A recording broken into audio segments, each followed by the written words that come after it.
सदरी तेलंगाना जागृति कल्वा कुंटला कविता ने सिंगारेनी इदारे के तहफ़्फ़ुज़ के लिए एक बार फिर भरपूर अवामी तहरीक शुरू करने के आज़्म का इजहार किया है। बंजारा हिल्स में वाक़ जागृति दफ्तर में मुनक़िदा सेफ सिंगारेनी राउंड टेबल इजलास से खिताब करते हुए कविता ने कांग्रेस हुकूमत और नायब वज़ीर आला भट्टी विक्रमार्का को सख्त तनक़ीद का निशाना बनाया और कहा कि हुकूमत को वर्कर्स के रोज़गार पर नहीं बल्कि अपनी बदउनवानियों पर तहक़ीक़ात करनी चाहिए। उन्होंने कहा कि सिंगारेनी के मेहनत कश अपनी जानों को खतरे में डालकर कोयला निकालते हैं, मगर मौजूदा हुकूमत को इनकी मुश्किलात और कुर्बानियों का कोई एहसास नहीं।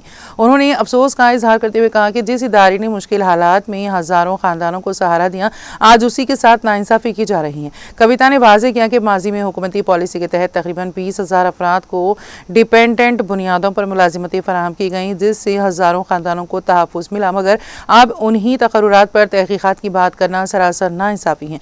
उन्होंने सवाल किया कि जब ये फैसले सरकारी पॉलिसी के तहत हुए तो अब उन पर सवाल क्यों उठाए जा रहे हैं।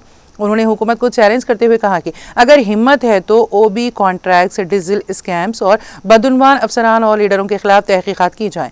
उन्होंने कहा कि मेहनत कशों पर तहक़ीक़ात मुसल्लत करना काबिल मज़म्मत है, जबकि असल बदउनवान अनासर को नज़रअंदाज किया जा रहा है। कविता ने comptroller and auditor general CAG की रिपोर्ट का हवाला देते हुए बताया है कि डीजल स्कैम से 250 करोड़, क़वायद की खिलाफ वर्जी से 74 करोड़, लेक्चरर्स से 24 करोड़ और इजाफी वसूलियों में नाकामी से 1078 करोड़ रुपए का नुकसान हुआ है और इन तमाम मामलात की फौरी तहक़ीक़ात होनी चाहिए। उन्होंने इल्ज़ाम आयद किया कि हुकूमत की नाअहली के बायस सिंगारेनी को शदीद माली नुकसान हो रहा है, जबकि मजदूर अपनी मेहनत से इदारे को संभाल रहे हैं। उन्होंने कहा कि हुकूमत की जानिब से बकाया जात की अदम अदायगी के बायस मजदूरों की तनख्वाहों और तहफ़्फ़ुज़ पर भी मनफी असर पड़ रहा है। कविता ने इंकशाफ किया कि कोयला और बिजली के बकाया जात समेत हुकूमत पर सिंगारेनी के तकरीबन 47,000 करोड़ रुपए वाजिबुल अदा है, जिन्हें फौरी तौर पर अदा किया जाना चाहिए। उन्होंने राजस्थान के साथ 11,000 करोड़ की सोलार मुआहदे और एक छोटी कंपनी के साथ 22,050 करोड़ के लिथियम रिफाइनरी मुआहदे पर भी सवाल उठाते हुए कहा कि 2023 में कायम होने वाली एक कंपनी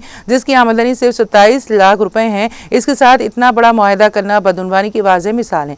उन्होंने मुतालिबा किया कि इन मुआहदों के पस पर्दा हक़ाइक़ अवाम के सामने लाए जाएं। कविता ने कहा कि सिंगारेनी जैसे खुद मुख्तार इदारे पर गैर ज़रूरी हुकूमती क़वानीन मुसल्लत करना दुरुस्त नहीं और मजदूरों को मुनाफे में हिस्सा दिया जाना चाहिए। उन्होंने ये भी मुतालिबा किया कि मेडिकल बोर्ड को पुराने तरीक़ेकार के मुताबिक बहाल किया जाए, ज़ेर इल्तिवा विजिलेंस केसेस को मुकम्मल किया जाए और मजदूरों को इनकम टैक्स से इस्तश्ना दिया जाए ताकि उन्हें माली राहत मिल सके। उन्होंने मज़ीद कहा कि तिब्बी जांच में कामयाब होने वाले 350 उम्मीदवारों को फौरी मुलाजिमत दी जाए, मखलूआ क्लर्क के ओहदों को पुर किया जाए और मजदूरों के सेहत के मामलात में CGHS रेट्स का इतलाक़ किया जाए। कविता ने दो टोक अल्फाज में खबरदार किया कि अगर सिंगारेनी के साथ नाइंसाफ़ी जारी रही तो एक नई तहरीक शुरू की जाएगी जो तेलंगाना तहरीक की तर्ज पर होगी। उन्होंने HMS की जानिब से चलाई जाने वाली तहरीक की मुकम्मल हिमायत का भी ऐलान किया।